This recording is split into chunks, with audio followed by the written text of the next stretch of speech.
Good morning to you, our audience. Ted and Ed TV channel welcome each of you to our weekly Saturday broadcast where we give insightful views on economic, political, world, and environmental issues concerning how money connects those matters. Our hosts, Mr. Ted Harvey Sr. and Mr. Edward Bishop III, are now taking each of you into our world of money and its value, along with the evils that come from the greed of hoarding financial power. He that controls the gold controls the important decisions in this world. Our people there, you gotta welcome everybody. We sitting up there having a conversation. Good evening. Me and my buddy here, Ted, has been having one heck of a pre-conference here before we got on air. And I just had to push the button to get us started because it was getting hot and heavy. Hey, how are you guys doing today? I know I'm doing very well. I'm excited to be here, and I know Mr. Harvey is too. Yes, sir. Yes, sir. Because there's all kind of mess going on out there. Oh, man. But sometime during this telecast, people, we're going to probably touch upon some of the issues and stuff that we got very, very hot here between us two before we came on air. So we'll get to it anyway. So Ted, what's going on? Well, man, we got so much stuff going on. Man. We got the consequences of the tax cuts, a new tax cut that 45 is trying to pass through without Congress. We got Trump is versing the Koch brothers. There's a feud there. And, well, you know, the Catholic Church and the evangelicals. And then we got some other stuff that's going on. We got in the business market, oh, my goodness, Apple is taking over. I think they're going to be the first $1 trillion company. Yeah, they're not going to make it. You don't think they're going to make it? No, sir, you can forget that. You think Amazon going to take it first? Jeff going to run them across the goal line, brother. Jeff going to run Amazon across the goal line. He got too many irons in the fire there, man, that is producing big revenue and stuff for Amazon. Not only has he got an online retailing business and stuff going on that is booming right now, he's also taking the lead and stuff and web service and the cloud service and stuff for a lot of businesses out there. He just got a new contract with the military to do some more work and everything. What? Which is, if they get that, they're going to pick them. I'm pretty sure they're going to find out probably at the end of this month, August. This month is August. They're going to find out in the month of August and stuff if they're going to be able to get that military contract. If they get that military contract, it's all over. They're hitting that $1 trillion, brother. Well, Apple just got an increase because of the iPhone, 20% in revenue, which is huge. But however, China is upset with them. And the reason why they're upset with them is because of the fact that they are allowing pornography and all the Facebook and internet to come through there. And so China is trying to curtail them as far as all of that, because China, you know, the majority of where they get their news is on their iPhones. They are iPhone freaks in China. You know, and I can clearly say they have billions of iPhones in China. So these people, they are looking at millions of iPhones, Ted, but Apple is in big trouble, man. They are in big trouble, and they're covering up those trouble areas and stuff and everything with news about anything that they can pull out of their hat. The iPhone sales and stuff have fallen off. Huawei, this Chinese company who has the market and stuff and smartphones, have passed them up. It just came in the news and stuff this morning. They have passed up the iPhones and stuff and everything as the number 2 smartphones and stuff that's going on in the world. Apple has some deep problems and stuff that people are not realizing. They are those iPhone X's that they put out along with the iPhone 8s are not doing very well. And Apple has invested a huge amount of money and stuff in those iPhone X's. And now they're finding out that the iPhone 8s and stuff, as far as sales and stuff, have passed on the iPhone X. And the iPhone X's and stuff, and I gotta be honest here and stuff. I have an X and stuff and everything, and it is not what I would have expected for a phone that costs over $1,000. Well, the thing is, though, Ed, when their revenue busted up to 20% this quarter, people start pouring money into Apple. So that might be temporary. That investor money is not going to keep them bulked up, Ted. You have to have, if you listen to the Oracle in the Midwest and stuff there, if he has not said anything about Apple and investing in them because they aren't where they're supposed to be.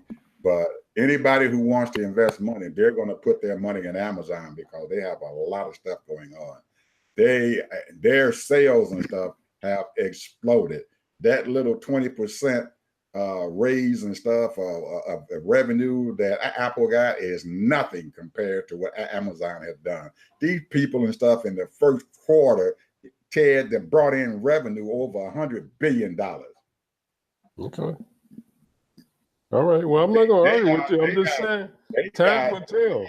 They got, when you see their CEO in less than 6 months, Ted, and you know this, he went from the number 2 wealthiest person in the world. He shot past Bill Gates so fast. He passed $150 billion. He shot past Bill and put him in the dust. He's sitting in the Bill is sitting back in the rearview mirror, and Jeff just zoom.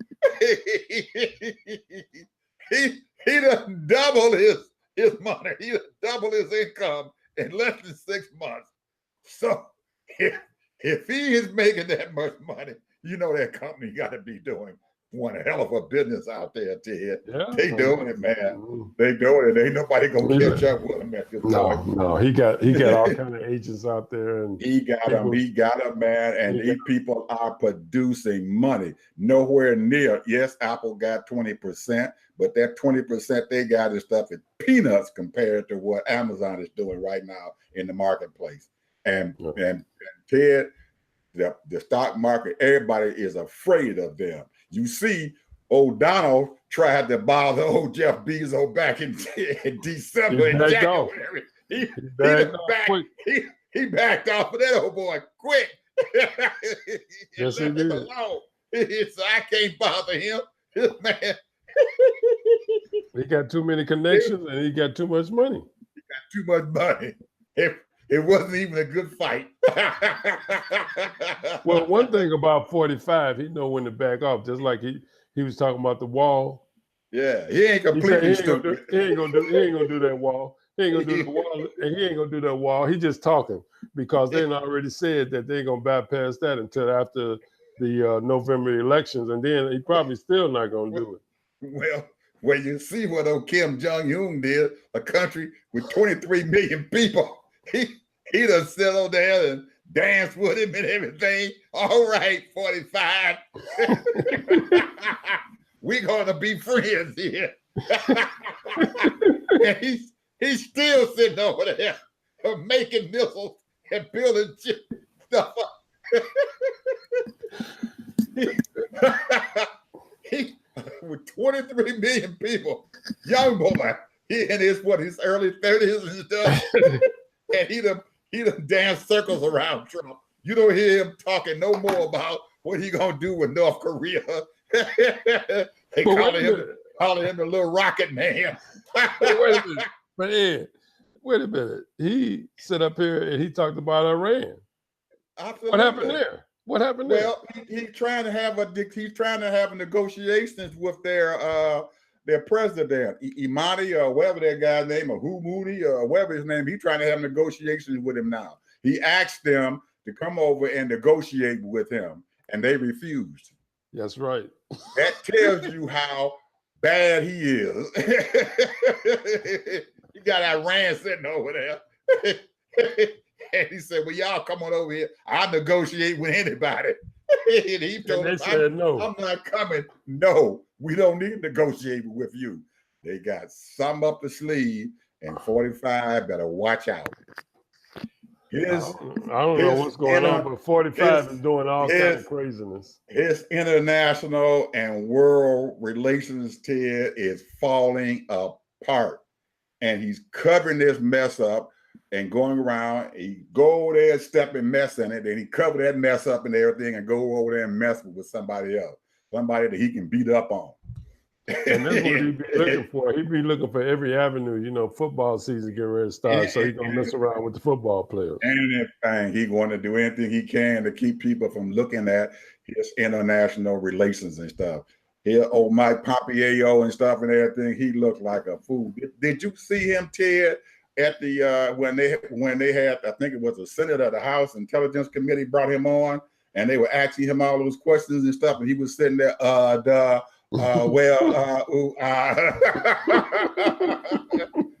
could have put my grandson up there and did a better job than he did at explaining what was going on.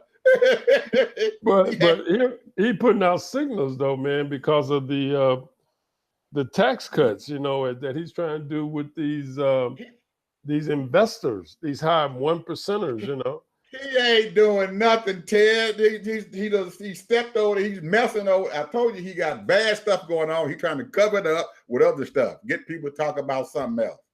Well, I mean, if it looks bad, talk about something else, and that's what he's doing.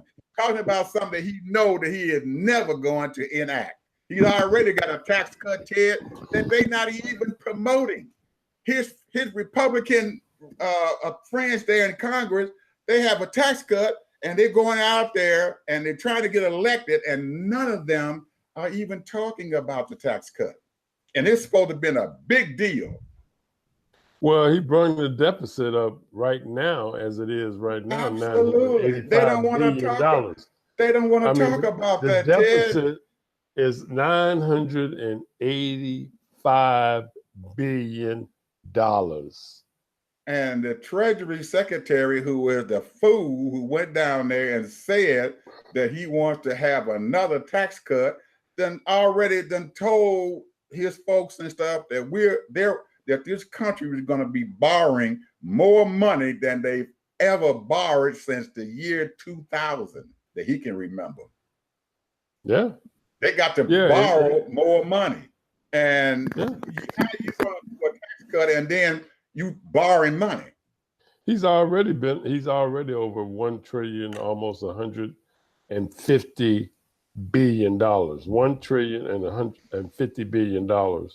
You know, the guy is borrowing money like crazy, you know, for that tax cut, and he's constantly looking for ways where he can give these multimillionaires and billionaires more tax cuts, so he can befriend them.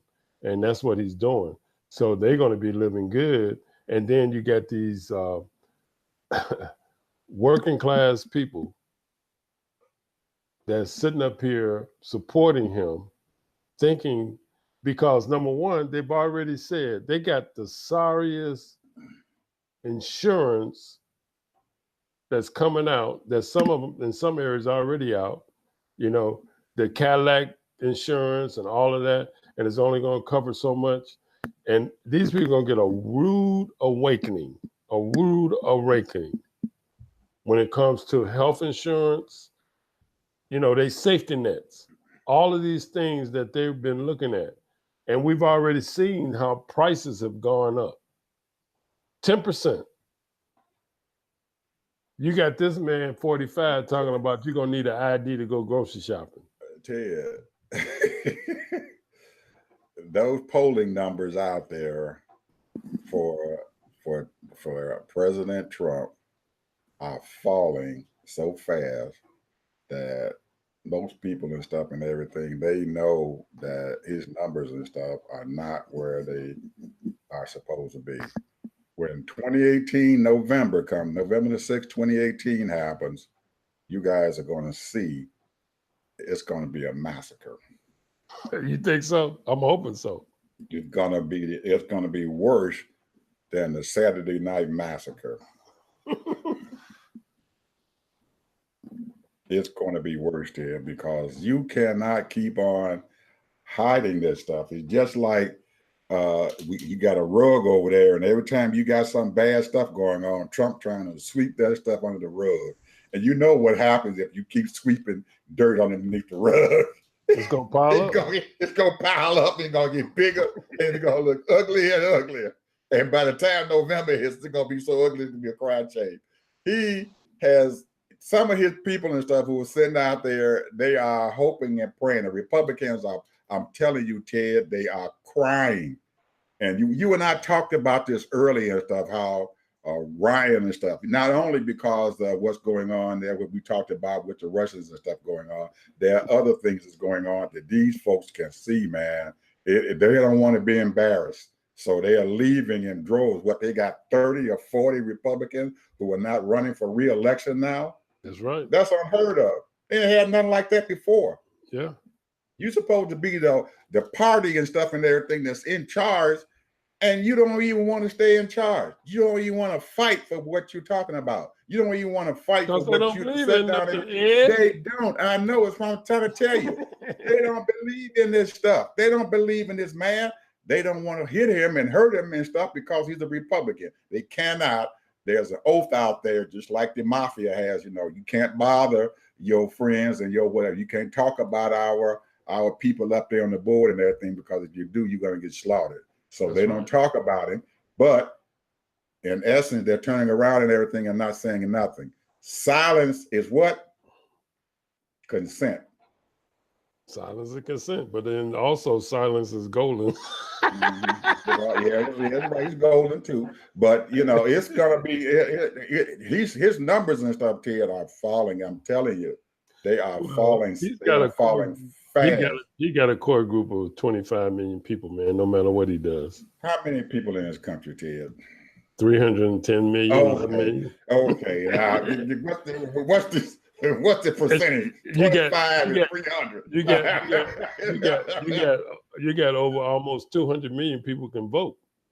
Okay, so what's the percentage and stuff in there? You got 25 and 300 to 200. You still looking bad. Yeah. With 200 million, you still looking bad. But Ed, look, you got voter suppression. It's real. Ted. You got all of this stuff that's real, man. Gentrification. Ted. You got all that stuff that's real, bro. Ted. Them people are going to do just like they did in Alabama when they elected a Democratic senator, a U.S. senator, to come out of that daggone state. For the first time in about 30 years, they had a Democratic senator come out of there. They're going to do exactly like they did down there. Them Republicans are going to sit at home, and they're going to be twiddling their thumbs and stuff and everything, and they're going to watch what's going on, and they're going to sit back, and they're not going to say a word. Oh, yeah, they're going to be rooting for Trump. Oh, man, this going to hurt us. This going to hurt us. But if you're not voting and stuff, I don't care what kind of voter suppression you got going on. If you try to stop people from voting and stuff and everything, Ted, you can't stop everybody. If them Democrats come to them polls and the independents come to them polls and start voting, it's going to be a slaughter. Well, let's hope that they come out to vote. Hey, let's switch gears, man. I want to talk about the Koch brothers. Oh, man. Trump and the Koch brothers. My point exactly. You know, them Koch brothers been backing them Republicans up, man, ever since 2010, dumping $500 million and stuff to Republicans. They don't even want to support Republicans now. Well, you know, the Koch brothers call themselves libertarians, you know. Yeah, we know. That's what they call themselves. And they sort of kind of like, you know, they have put their money in education and therefore all of these things, private schools and all that stuff. But they also have helped a lot of STEM organizations. So they sort of kind of put their money in everything, and they're controlling a whole lot of legislation, a lot of politicians. And they have already said that they don't like this tariff stuff. Because see, that's hurting their bottom line too. Because they got the Coke industry, man, they make some of everything, So, and they have given billions of dollars to the Republicans, even though call themselves libertarians. So, I'm trying. They don't really. They like some of the things that Trump done, especially they like those tax cuts. Those tax cuts help them, and it helps the 1%. So I'm thinking to myself that what's going to happen is that Trump is either going to have to come over to their side, or he's going to have to come over. He's going to be fighting, and Trump going to come over to the side because he ain't nothing but a weasel.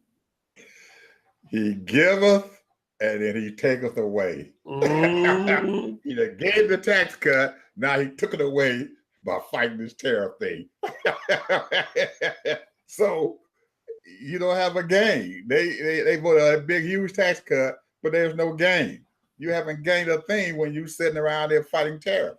And then he's still talking about increasing the tariffs on China. Because somebody in their infinite wisdom told me, said, Trump, this tariff is hurting China, but it's also hurting his people in this country also. Big time. So, big time. Farmers. It's hurting China, but they can deal with it because they people going to have to deal with it. But Trump can't. He can't stand all this stuff is going on and these people rebelling against him, especially in those Midwestern states and stuff and everything that powered him into the White House. Can't stand it. It's going to hurt him. A lot of these people, they've been brainwashed. Because I've listened to the interviews, read the articles, and a lot of people say, well, what he's doing is he's saying the right things, but right now he's hurting us because we're losing millions of dollars a month. Billions, not selling, not millions, billions, Ted. Yeah. And not selling their soybeans, not selling their corn, and so the bottom line is that what I think what's going to happen is that Trump is going to give in. He's going to say, he always does. He's going to pick and choose, and just so that he can really sell all this. They say that the 4.1%, GDP that went up. He claimed that it was the highest that ever was, and all that crap. Which President Obama had those numbers too. But it was, Ted. He did have a hell of a GDP that happened, but there was a reason why it happened. Yeah, because those Chinese and all the other foreign countries out there bought up a whole lot of stuff that they didn't need and everything because they knew that them tariffs was coming. So they went out and they purchased as much as they could. You got absolutely. Which drove them numbers. Are you reading the same articles I'm reading? No, but that's what's happening. That's what's happening. And so they saying they're predicting the next quarter is going to be horrible. It's going to be horrible because they're not buying anything because they didn't stockpile everything they needed and everything right now. So, and Trump did not do that. He did not tell his farmers and stuff and realize that if you have these tariffs and stuff that's going to be coming on, some of your people are going to be hurt by these tariffs when these other countries retaliate. So what are you going to do to help these farmers? Well, the only thing Trump can seem to do and everything, I'm going to give them $12 billion to help them to offset their losses. But he didn't realize that $12 billion was pennies and stuff to those folks and everything, because their desire and stuff is to keep those markets open so they can be assured that their crops are going to be sold. Yeah. You look at $12 billion, Ted, and all they They are doing what? 30 something, almost $50 billion in sales and stuff and everything, farm sales. They gonna offset anything. And more than likely that $12 billion, probably only half of it is gonna get to them. Yeah, because most of it gonna go to the corporate. Absolutely. They're gonna take all the money up and everything. They're gonna soak everything up, and then by the time the farmers get the daggone money, and then they're gonna have to wait and file paperwork to get the money. Yep. And you know how long that takes. By the time it gets through the pipeline and they say, oh, okay, we're going to give you this money. If you don't do the paperwork right, or your justification is not right, you're not going to get the money. So you're going to fall off anyway. He is killing these people. Well, that's exactly why the Coke, well, I don't mean, dying or anything like that, but I mean killing their pocketbooks. I still feel sorry for them. Yeah. Because number one, they got the land illegitimate anyway, because they wouldn't let the slaves, after they were free and they brought all of these immigrants over here and gave them thousands and thousands of acres, and then gave them all kinds of money so that they can farm and do all kinds of things, and they didn't give us, they promised us 40 acres and what? A mule. Well, Ted, you were reaching back into. I'm just saying, man. You can't forget it, man. Archive. You can't forget it. I know you can't, but you can't let it dominate you. You have to keep on going and grab his production company 40 acres and a mule. We have to grab our own stuff, man. Don't like James. They got all the land, Ed. I'm gonna tell you like James Brown said back when we were going kids. Said, don't worry, don't give me nothing. Open the door and I'm gonna get it myself. Well, the point is that they had to shut the door, brother. Don't give me nothing. Open the door. Yeah, so you get your little pennies. Or I'm gonna kick the door down. Oh, yeah, you get your little pennies. Yeah, you as an individual, you are aggressive and you are assertive and smart enough. But the point is that you got people getting off the boat and they said, go to Oklahoma and you can get you some free land. Absolutely. And that's what they did. Go to Missouri and you can get some free land. That's what so now you got these farmers growing. They got 5,000 acres growing wheat. Absolutely. They got these farmers growing 5,000 acres of soybeans. And absolutely. All of that mess. And then on top of that, they give them money for not farming. Absolutely. And they've been doing it since we were little boys. For years. Decades. They've been doing it since we were little kids. Absolutely. So and then they tell us, hey, pull up your own bootstraps. Absolutely. Come on, man. Absolutely. This is real. I mean, the point is that, you got the federal government don't want to give us our reparations, don't want to give us our 40 acres and a mule. We got parents, grandparents, great-grandparents, and great-great-grandparents, and they never got what they deserve working in slave-free labor.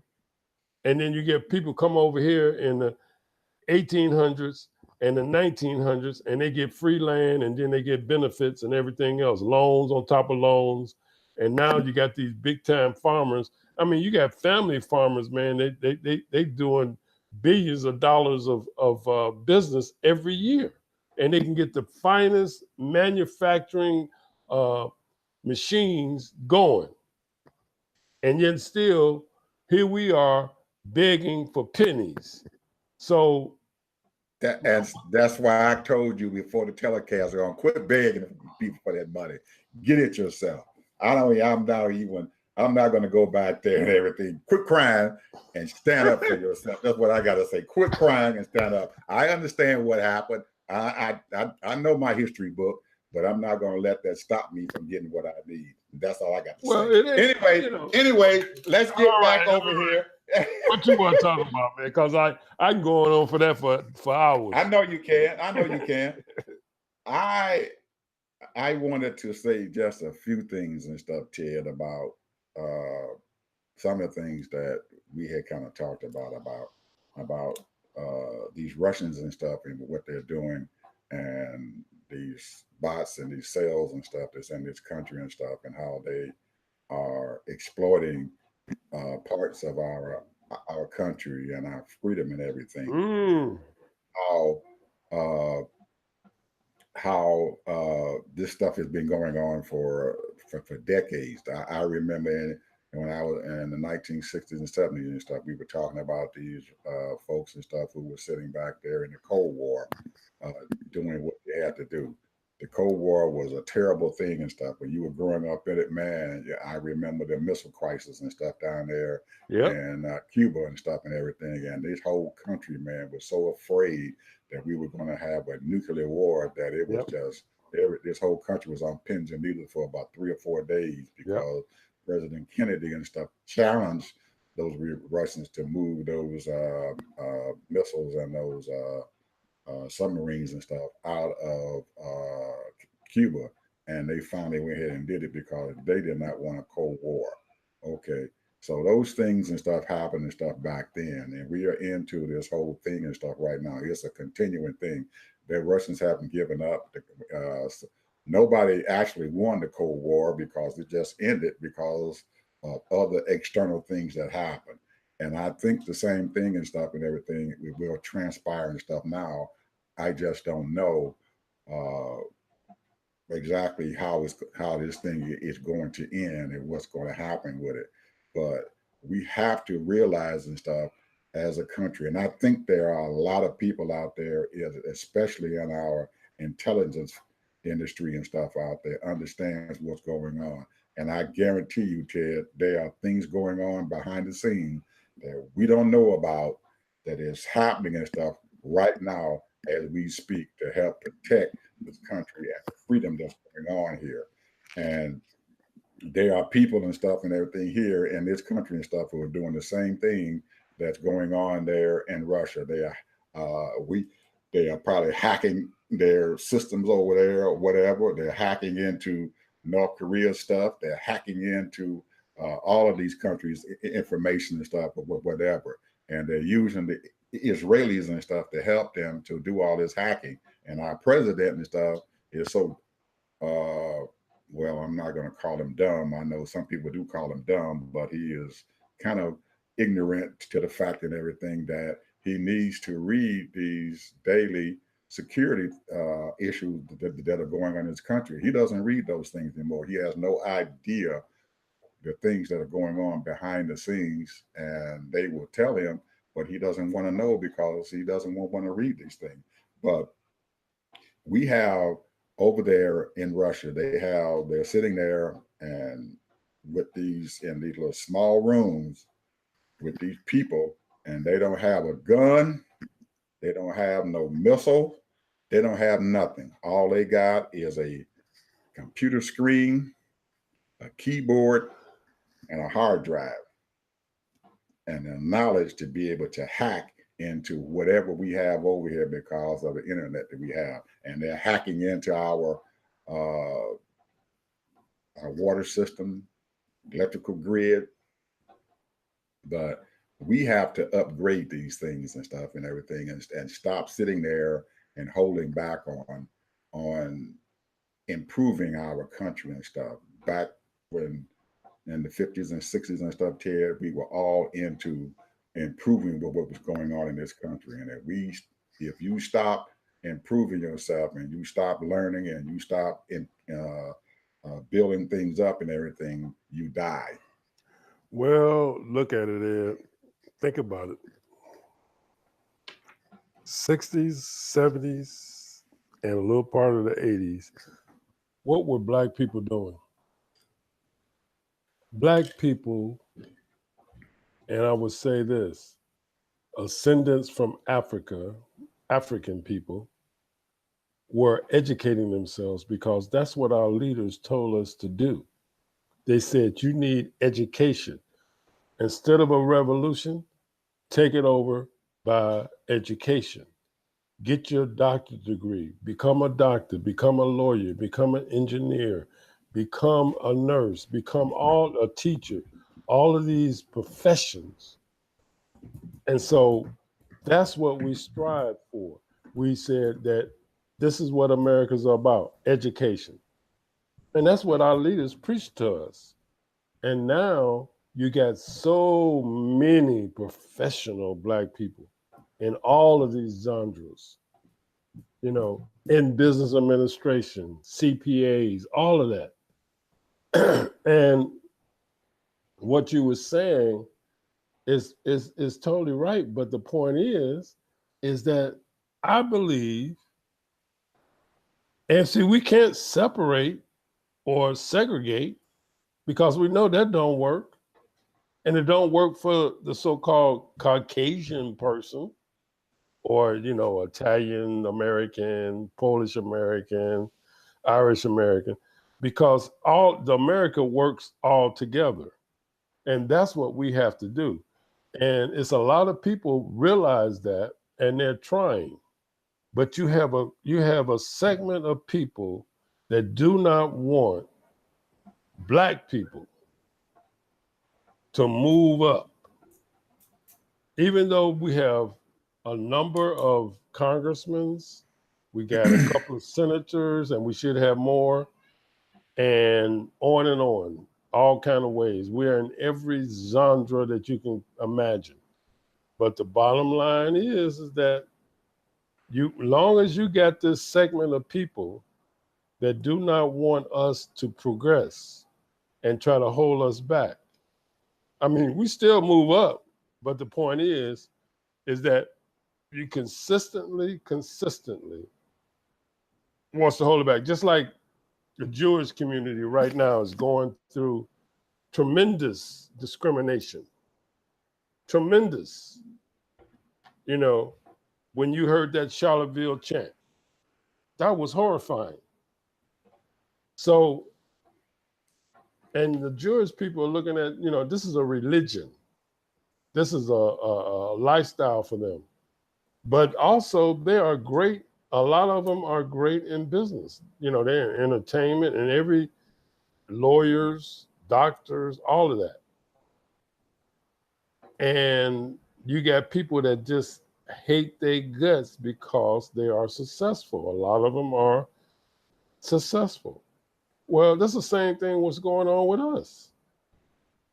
You got these people, and I would love to know their nationality. You know what I'm saying? Because they're not white.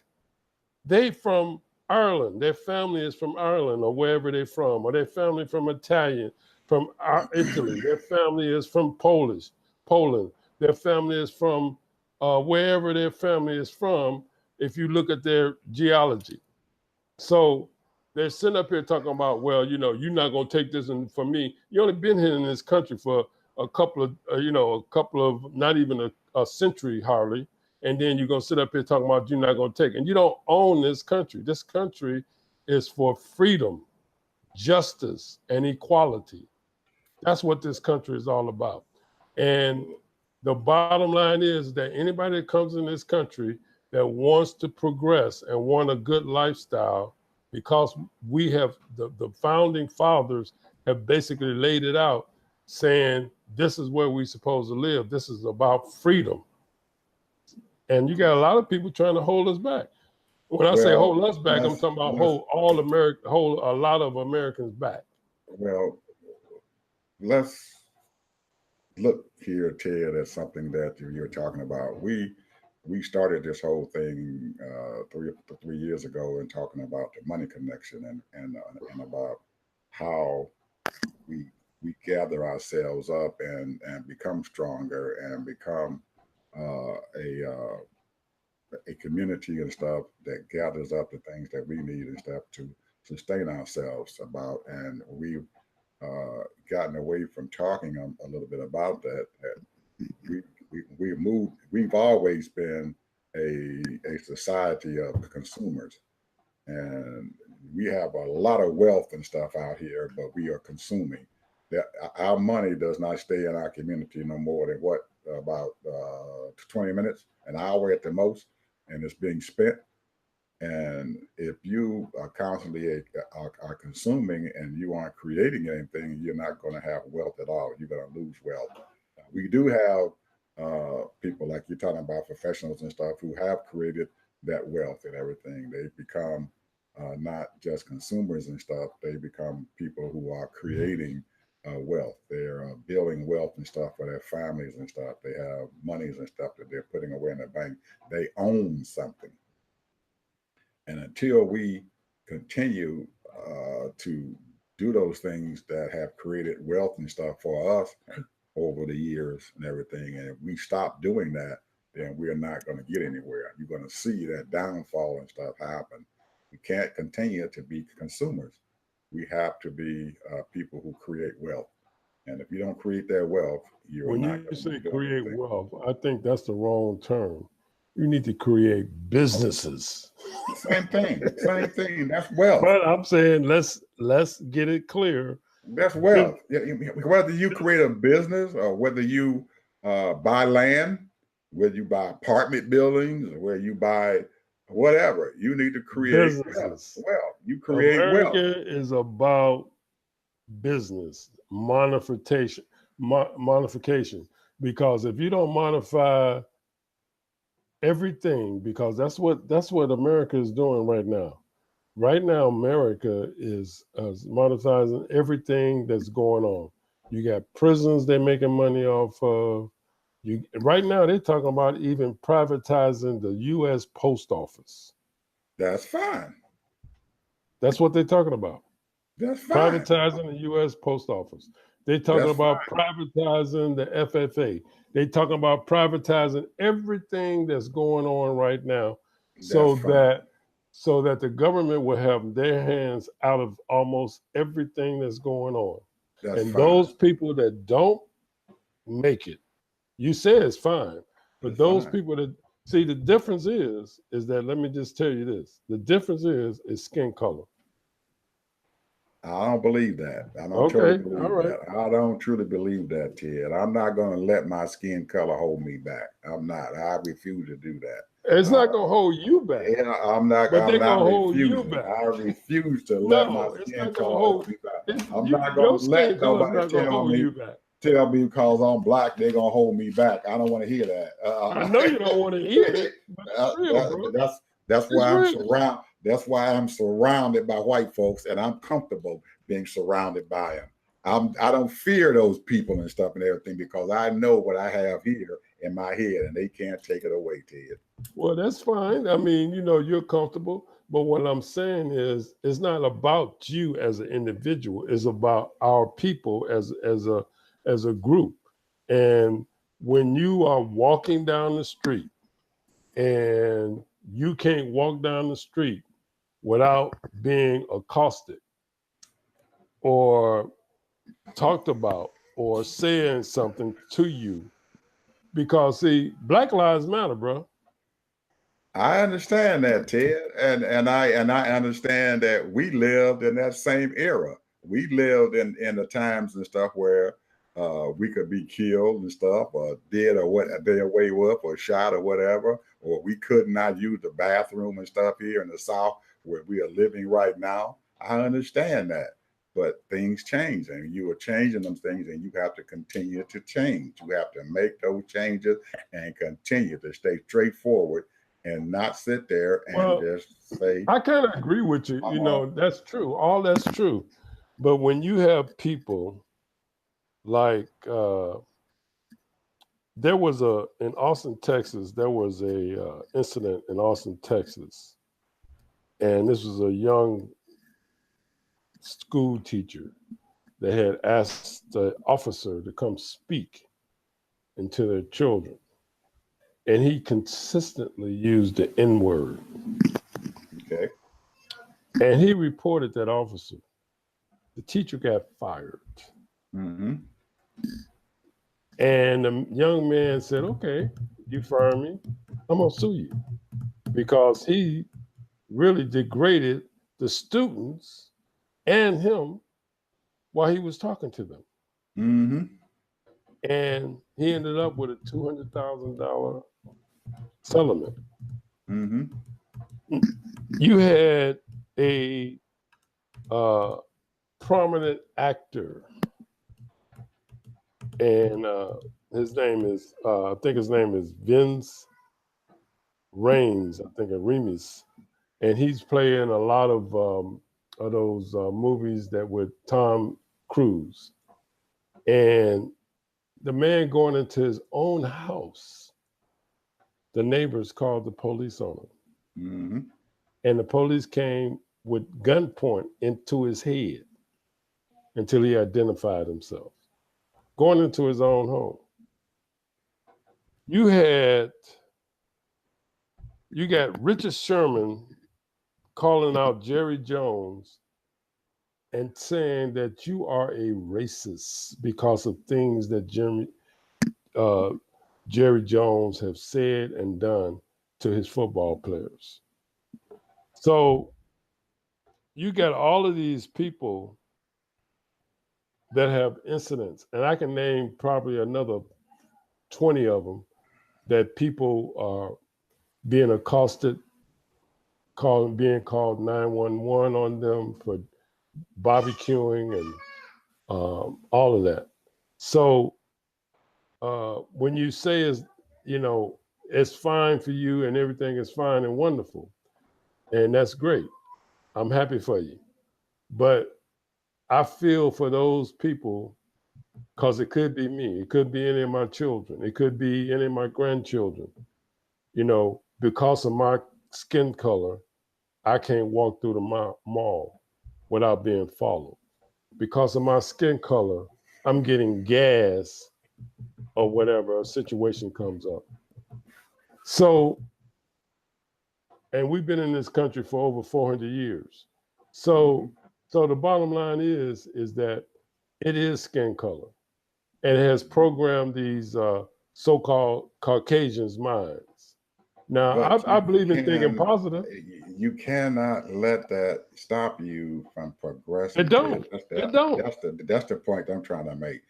I'm not saying that I'm here, around, all these Caucasian folks and everything, and that everything is fine, because it isn't.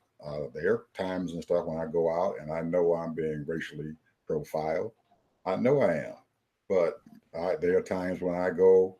I just went to the polls. We had a runoff election and stuff there at the polls, and I went to the polls and everything, and I tried to vote and stuff for one of the Republicans there in the election and stuff, which most of them know that I'm probably independent or Democrat, and I was told that I couldn't do that because I voted Democrat in the regular primary. So now, since it's a runoff, you have to stay with the same party. And I know good and well that there were people and stuff who probably came in there who were of the same different color than me, who probably went in there and they grabbed their ballot and everything, and they said, well, I'm going to vote Republican, I'm going to vote Democrat, and they voted Republican, and now they want to vote Democrat, and they allowed them to do it. And what happened? I didn't vote. There you go. I'm okay with it.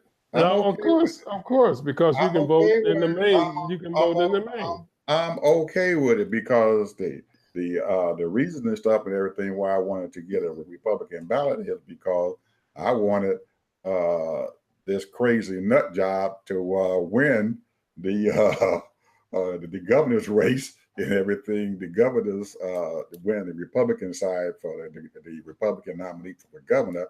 I wanted this guy to win, so I wanted to vote for him and everything because he's a nut job. The other guy probably would have beat my Democratic candidate, but now since the other guy and stuff, really, actually, he won anyway. He didn't even need my vote, whatever. So he won anyway. So I was not upset and stuff because of that. I told him I'm not going to vote. They said, well, you can't do that unless we're going to give you a Democratic ballot. So they don't give me nothing. You can get along to go along, and all that. But the point I was trying to make, I didn't let that bother me. But the point is, it was discrimination. I walked out the door. It was discrimination, brother. And the same thing that I wanted to happen, Ted, did happen. The guy still won. So everything. That's good. That worked out fine. Everything turned out okay. God for that. Praise God. I did not let it get me to the point and everything where I was going to. You don't want to get upset. They were going to force me to have a Democratic ballot, and I didn't want one. I don't want that. So I got a victory in myself. Yeah. But someone else what I'm saying is felt like you, Ted, that you discriminating against me. I'm not going to say that. No, I don't get belligerent with anyone. To be honest with you, I've never gotten belligerent unless you mistreat me. But the point is I was being mistreated. No, I'm talking about when it comes to my money. But I'm talking about, let me ask you another question here, Ted. You brought up, I was listening to you about Austin, Texas, and all that stuff, and at the end, you brought up this thing about Jerry Jones, who is the owner and stuff of the Dallas Cowboys, and the reason and stuff why he did what he did. The National Football League are in a turmoil and stuff because the football players are protesting Black Lives Matter. Right. And the National Football League, along with the commissioner and stuff, and when they doing their rule thing in January, said that they were going to have a rule that the players couldn't do that they had a choice between if they wanted to say something, if they were on the field, they had to stand up, or if they be in the field, they can stay in the locker room. But if they're on the field, they better stand up. But they rescinded that rule. All of the owners rescinded that rule. Right. But Jerry Jones didn't. Right.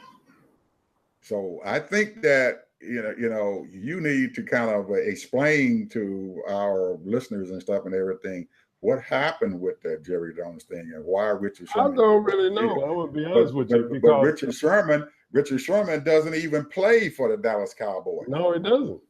He's a San Francisco 49er. Now, yeah. Yeah. So I don't really know why he and the reason I really don't care, because the point is that I don't know, man. I have mixed feelings about the situation because, when you playing high school ball and college ball, we played high school and college basketball, both of you and I, and, we always heard the national anthem and all that, and you get all emotional and all of that, because it's a heartfelt song to a certain degree, and you're honoring the country, not the flag, the country. You might honor the flag and look at the flag, and that's something like a symbol, where you can sort of kind of feast your eyes on it. But really, you're honoring the country, and you sort of kind of saying, hey, we are all Americans. So that's how I feel about that. But the question is that when you are trying to bring up a situation that is happening, and if we are all Americans, why are not all Americans stepping up to the plate, coming to these whatever's going on that we're protesting, are not stepping up to the plate? Because we're supposed to be all Americans. And that's why I say that, I got a section in here saying that, are we asking too much to these police officers? Because you got police officers really should be dealing with just crime. But then you also should have officers that deal with people with mental problems and what have you. And they know better how to do this. Because a lot of these police officers, in my mind, are not really trained to really know how to deal with people. Now, if you have a crime on scene, you should have those violent police officers that want to, they want to get their exhilarant, they want to get their energy up and all of that kind of stuff. And then they should go ahead on and, put them in the crime situation, because a lot of these people are not being treated. Because how in the world are you going to sit up here and kill 50, 30 people or 40 people and then walk away and I'm going to handcuff you? Or 9 people or 10 people, I'm going to handcuff you. And you're not dead. You just killed 10 people. You should be shot dead. You got a gun in your hand. Or you don't have a gun. It don't matter. So all I'm saying is, but then you got people running away with no gun or a gun in their pocket or whatever they claim. You know, we don't know what's going on nowadays, you know, because black boys and men are getting killed daily. Every time I look at the news feed. And black women are being accosted. So something is wrong with this system, and America needs to step up to the plate. American people should step up. This is not a black or white thing or anything else. You know, people need to be saying, going to their precinct, because black people can't do it. They didn't done it already. You know, we was talking about Black Lives Matter, and Black Lives do matter a great deal. And you got these people protesting, but they can only do so much protesting. It don't matter because people getting upset now. You're going in the freeways and you're going into this and you stopping this and you stopping everyday people going to work, trying to get home to their family. That's upsetting. So they get mad at the Black Lives Matter because of the fact that they stopping me from getting home and I'm hungry and I want to go eat. Now I got to stay in the traffic for 2 hours, 3 hours. Well, get out your damn car and start going to the police officer and say, what's going on here? You guys need to straighten up here. You sitting up here killing innocent people with no guns.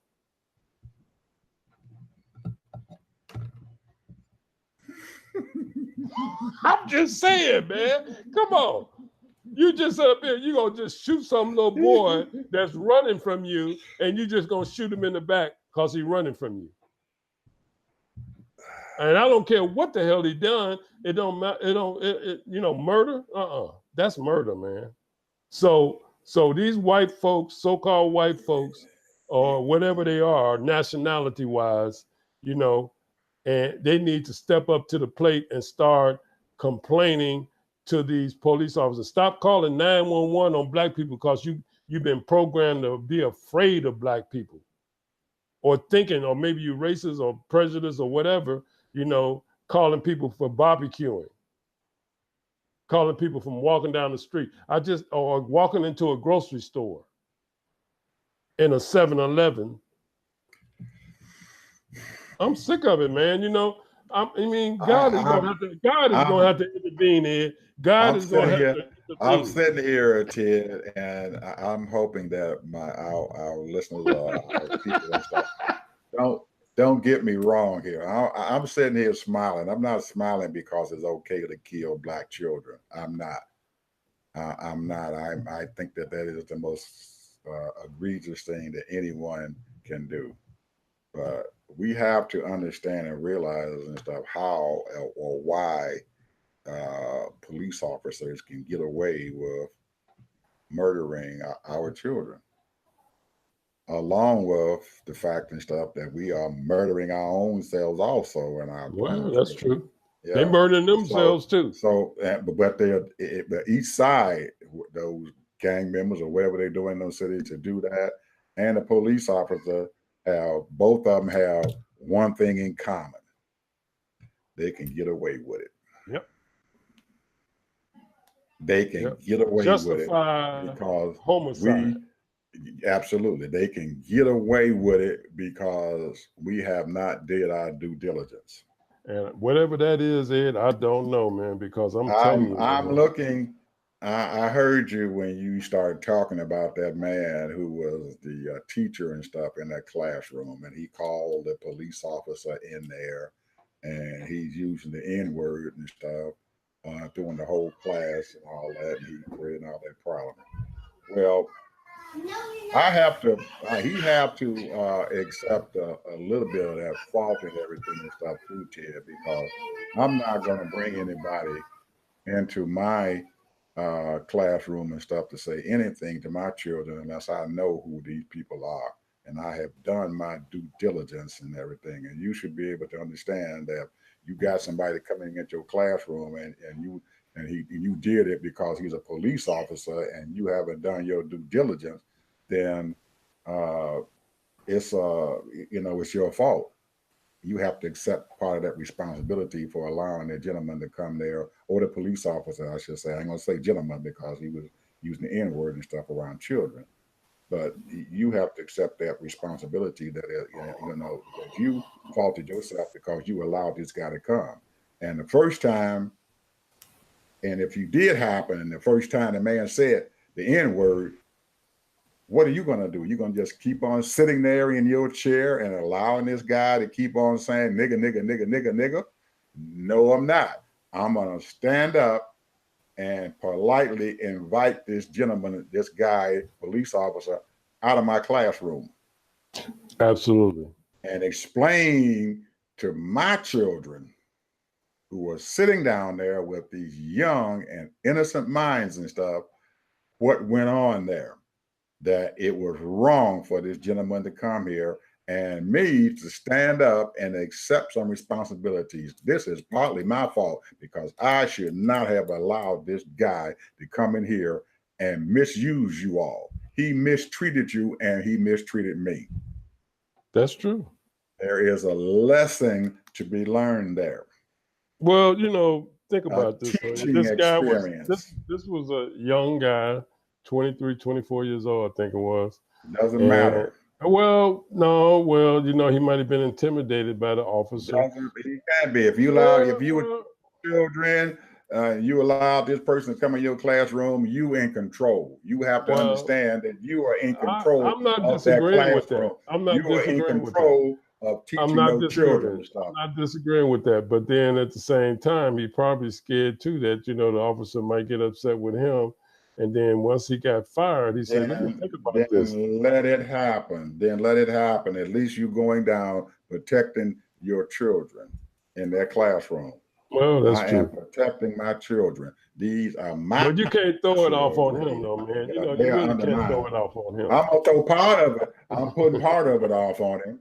You have to accept some of it because you invited him to come in there in the first place. Well, that's true. And that's the same thing. And I don't know really if he invited him or he was supposed to be a guest speaker at every classroom or not. Yeah, he wouldn't have been in my classroom the first time he said the N-word, because he could have used something else. Hold it, wait a minute. Oh, we got to stop here. I'm gonna stand up. We got to stop here. Hold it. We got to stop. This is it. I agree. I'm not disagreeing with you. Because I'm gonna politely take my classroom back over. So, sir, could you please stand over there for just a second so I can explain to these children and stuff what's going on? They are young and they have innocent minds. Could you please? I'm not disagreeing with you. Yeah. But what I'm saying is that everybody's not as might be as knowledgeable or as aggressive as you are. Some people are, like a young, impressible teacher, might be, frightened himself, because he might have had a traumatic dealings with police officers. We don't know.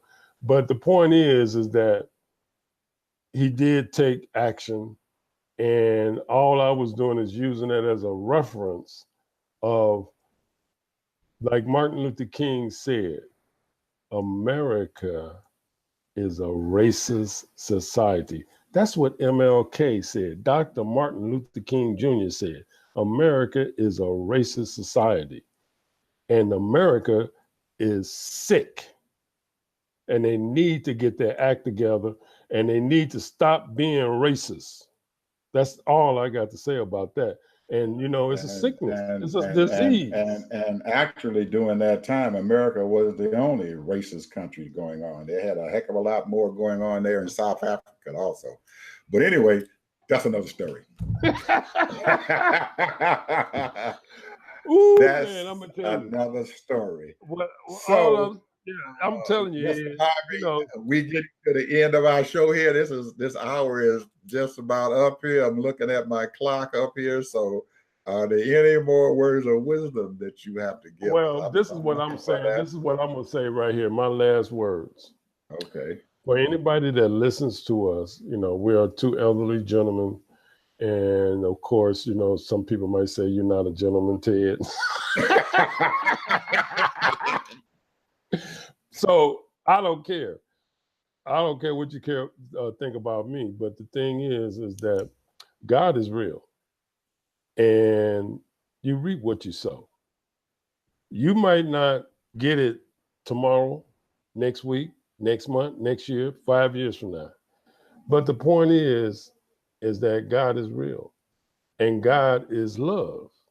So if you're not loving people and respecting people, now you don't have to go up and hug on people and kiss on people and all that. That ain't love. What I'm saying is love is respect. Love is honoring people and respecting people as humans. So that's what I expect. You know, when I greet people, I don't care what color you are. I'm going to respect you before you even respect me. I mean, I would call a 10-year-old boy, sir, 16-year-old, I don't care, 50-year-old, 60-year-old. You understand? I'm going to respect you and I'm going to honor you as a human being because everyone has self-worth. Everyone has worth. Everyone has a gift. Everyone has something of value. So you shouldn't be running around thinking that you're better than somebody else or thinking that, you know, this person, you know, is not worth or whatever. That's what I say. And I'm just hoping and praying that there are enough so-called evangelicals who wake up, because I'm serious. This is trying times right now. I'm not going back to the 50s. Even though I was too young to know what the 50s was like, because our parents sort of kind of shield us from that mess. But what I'm saying is that we are here. We've been here for 400 years.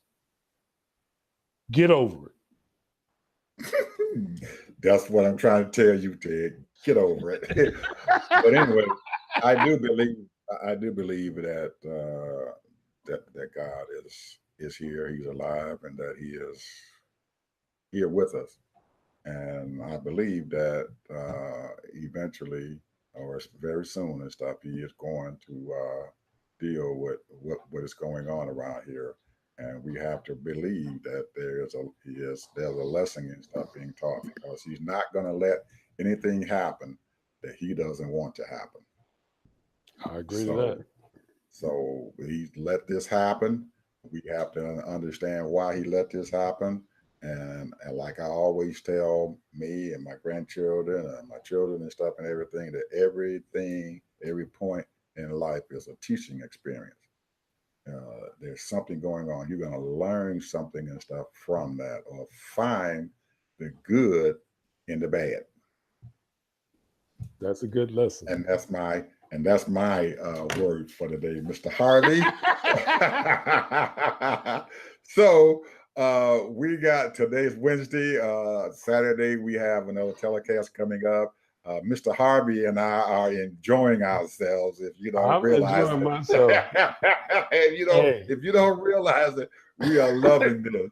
I know that we're out here operating on a shoestring budget and trying to keep on putting these words of wisdom and stuff out there to our audience, but we are committed to doing this. And if we don't have but 10 people to listen to our telecast and stuff, it is a victory.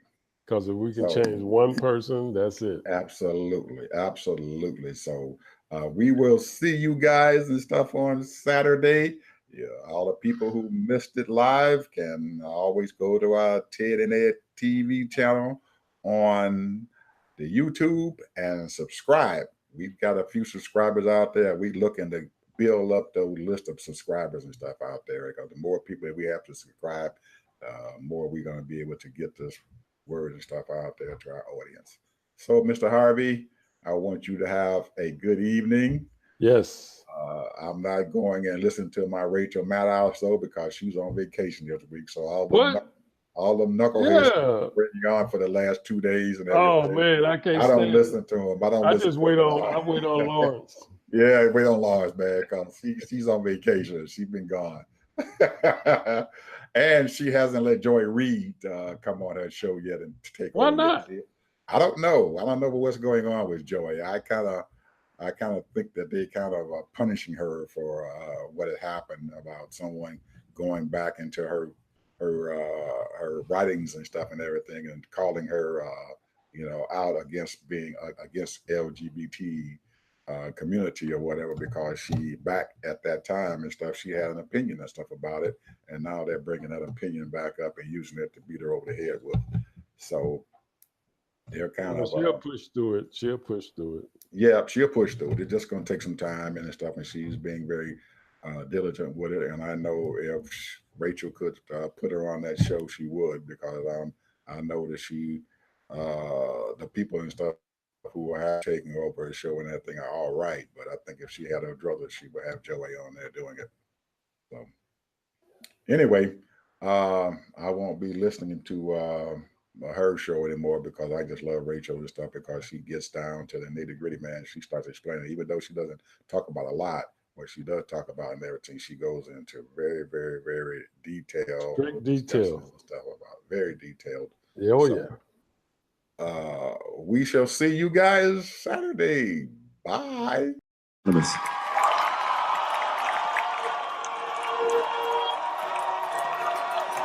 Hey baby, what you trying to do? Spent the night just trying to find you. You the hottest one under the sun, and I'm under your spell. We stuck just like glue. You ain't got the free crib, oh well. You will make it head to the hotel. Whatever we do, just don't tell. I don't need anybody all on my coattail. I feel your energy and I ain't trying to fight it. Your vibe is way too exciting. I know I'm who you wanna ride with. Don't fake it, I know that you like it. It's more than just emotions.